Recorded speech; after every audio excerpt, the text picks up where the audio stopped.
Csekély érdeklődés övezte Sipos Péter közlekedési fórumát, amelyet a hegyvidéki LMP-s képviselő azért szervezett, hogy a fogaskerekű nyomvonalának meghosszabbításáról tanácskozzon a kerületben élőkkel.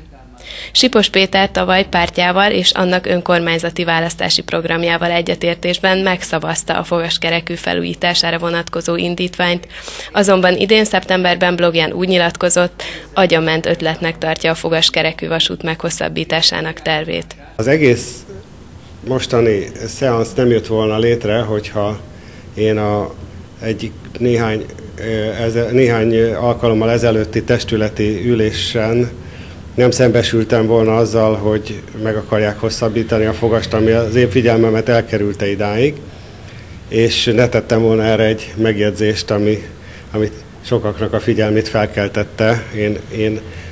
Én azt írtam, ha jól emlékszem, hogy agyamentnek tűnő ötlet, és akkor ezért aztán kikaptam többek között a saját párttársaimtól is, mert elkerülte az is a figyelmemet, hogy ez benne van az LMP-nek a budapesti programjában, amit az önkormányzati választásokra készített.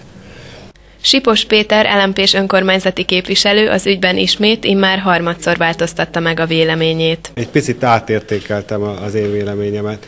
Az egyik dolog, amiben bele kell gondolni, hogy itt a beruházás legnagyobb része azok a szerelvények. Tehát, hogyha ezek a szép piros masinák egyszer bedöglenek, azokat le kell cserélni. Most valószínűleg nem sok értelme van ebbe a nyomvonalba, illetve ebbe a mostani állapotba rengeteg pénzt beleölni azért, hogy új masinák fussanak ott. Nekem egyébként az a legszimpatikusabb változat, amiről beszélgettünk tegnap, a felső részét, ahol leghosszabb ideig menne együtt a gyerekvasúttal. Mert akkor ott nagyon kicsi rész az, amit elvesz úttestből, közművekből, egyebekből, és ott a Normafa szálló melletti parkolóban érne véget, ami szerintem egy viszonylag környezetkímélő és mindenféle egyéb beruházás szempontjából nekem a legolcsóbbnak tűnik, mert én baromira nem értek hozzá, valószínűleg ezért gondolom így. A fórumon elhangzott az is, hogy jelenleg teljes a konszenzus a fogaskerekű nyomvonalának meghosszabbítását illetően. A főváros, a helyi önkormányzat és a pártok egyetértenek abban, hogy a fogaskerekű azért kihasználatlan, mert ahogy a szakértők fogalmaztak, nem indul sehonnan és nem érkezik sehová. Azok a kirándulók, akik a Normafához szeretnének feljutni, inkább a 21-es buszt részesítik előnyben, ez azonban a levegőszennyezés szempontjából a rosszabbik megoldás. A tervek szerint a fogaskerekű a jövőben a Széll-Kálmán térről indulna és a Normafáig közlekedne, nyomvonalának meghosszabbítása pedig még a gépjárműforgalmat is kiválthatná.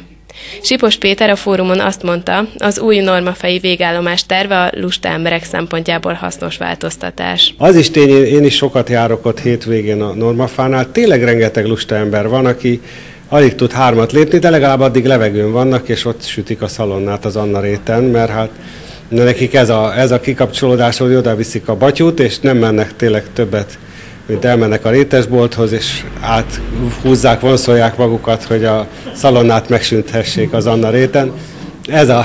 Ez a dolog, már nekik a libegő is messze van egyébként. A fórumon a kerület egyik lakója elmondta, tart tőle, hogy a Széll-Kálmán tér zajosabbá válik, ha a fogaskerekű végállomását oda helyezik. Amin átcsiklottunk hamar, az a Széll-Kálmán térre való behozatala ennek a fogaskerekűnek.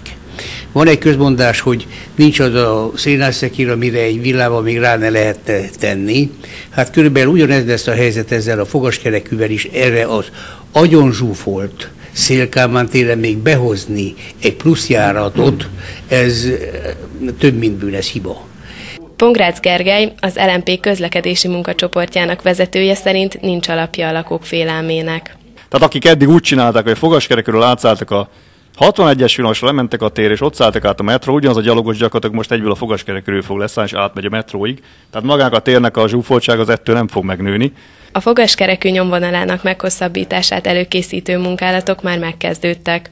A 12. kerületi önkormányzat változtatási tilalmat rendelt el a tervezett új végállomások környezetében.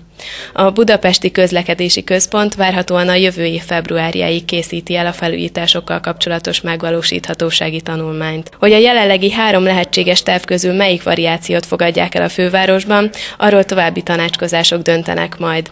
A tervek szerint a mintegy 10 milliárd forintos beruházást uniós pályázati forrásokból finanszíroznák a 2014 és 2020 közötti pénzügyi ciklusban.